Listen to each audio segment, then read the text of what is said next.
Total যে recommendations of all সংস্কার commission 826টা আপনাদের নোট করেছেন নিশ্চয়ই। তার মধ্যে সব সংস্কার কমিশন মিলে মাত্র 51টা প্রস্তাবে আমরা একমত হইনি। এরপরেও কি বিএনপিকে বলবে সংস্কার মানছে না? দুদক, প্রশাসন, নির্বাচন ব্যবস্থা, পুলিশ সংস্কার, সংবিধান সবগুলোর সুপারিশ টোটাল করলে দাঁড়ায় 826টি সুপারিশ এই সংস্কার কমিশন 6টা সংস্কার কমিশন ইন টোটাল দিয়েছে।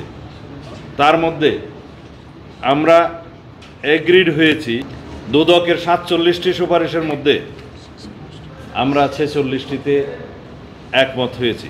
প্রশাসনের 208টি সুপারিশের ক্ষেত্রে আমরা 187টাতে সম্পূর্ণ একমত এবং 5টা ভিন্নমত, 5টা আংশিক একমত, 11টাতে একমত হতে পারিনি আমরা, কারণ ওখানে প্রদেশ সৃষ্টিসহ বিভিন্ন বিভাগের কিছু কথা আছে যেগুলো বাংলাদেশের ক্ষেত্রে প্রযোজ্য নয়।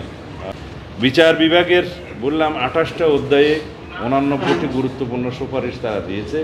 তার মধ্যে আমরা সরাসরি একমত হয়েছি 62টি এবং 9টাতে আংশিক একমত, 18টা ভিন্নমত মন্তব্য সহ মানে আমাদের অন্য সুপারিশ আছে বলা।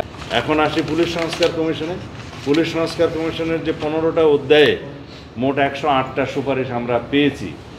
আজকেও আমরা গুণে দেখেছি, কিন্তু এখানে এই সুপারিশের বাইরে একটা সুপারিশ ছিল যেটা এখানে জাতীয় ঐকমত্য কমিশনে আমরা একমত হয়েছি সবাই মিলে, সেটা হচ্ছে স্বাধীন পুলিশ কমিশন গঠন। এনিওয়ে সংবিধানে আসি, যেটার জন্য আপনারা কথা বলছেন।